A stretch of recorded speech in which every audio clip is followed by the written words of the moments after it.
Companies across the world are re-examining their sources for many kinds of goods because of supply issues linked to the COVID-19 pandemic. Many businesses, from multinational clothing makers to electronics manufacturers, are considering other countries for imports as they move away from China. China was hit hard by the pandemic, and the government established a zero-COVID policy. This led to widespread problems in the worldwide supply chain.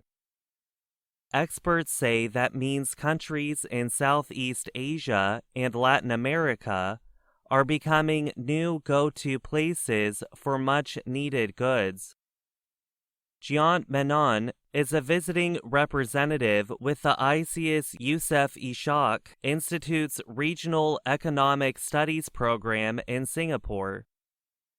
He told VOA that since the pandemic, China's traditional role as the world's factory will be reduced.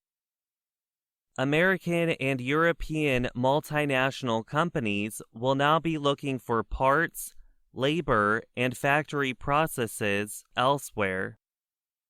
Menon said countries like China that mismanage COVID will suffer greatly. He said that is because their zero-COVID efforts have caused major problems for supply chains. When Southeast Asian countries, including Vietnam, Thailand, and Indonesia, were lifting pandemic restrictions, China set lockdowns in 2 major cities. The lockdowns affected factory orders and caused worker shortages, which raised product prices.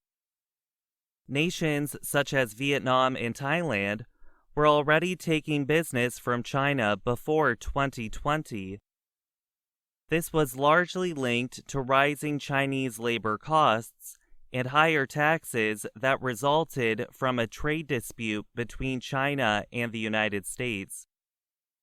Menon said, "I think Southeast Asia will clearly be a beneficiary of all this reconfiguration taking place." He said countries like Vietnam, and to a lesser degree Thailand and Malaysia, have already seen gains from restructuring of supply chains. Menon added that Vietnam has a lead because of its skilled workforce, pro-business reforms, and a network of free trade agreements.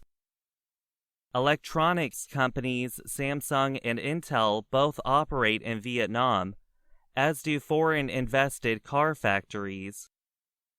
Rajiv Biswas is an economist with S&P Global Market Intelligence in Singapore. He told VOA that multinationals are likely to expand industrial abilities or capacity in multiple places, but they are expected to stay in China for its market of 1 billion-plus people. Biswas said they will continue producing in China, but they will create additional production capacity in other hubs. In Latin America, especially its industrial hub of Mexico, products have been selling to the all-important U.S. market. Mexico is expected to keep benefiting from a process called nearshoring. This is based on the idea that since Mexico and the U.S. have a common time zone and similar culture and languages, it is easier for American businesses to do business there than in other places. Evan Ellis is a professor of Latin American Studies at the U.S. Army War College Strategic Studies Institute. He said Brazil makes sense as a place to do business for companies in need of the country's natural resources. Ellis said Brazil can also be a good market for companies selling cars. This is because the country has a market of 212 million people, many of whom live in middle-class cities. Ellis noted, however, that costs and local laws can cause difficulties for investors in Brazil. I'm Gregory Stockel.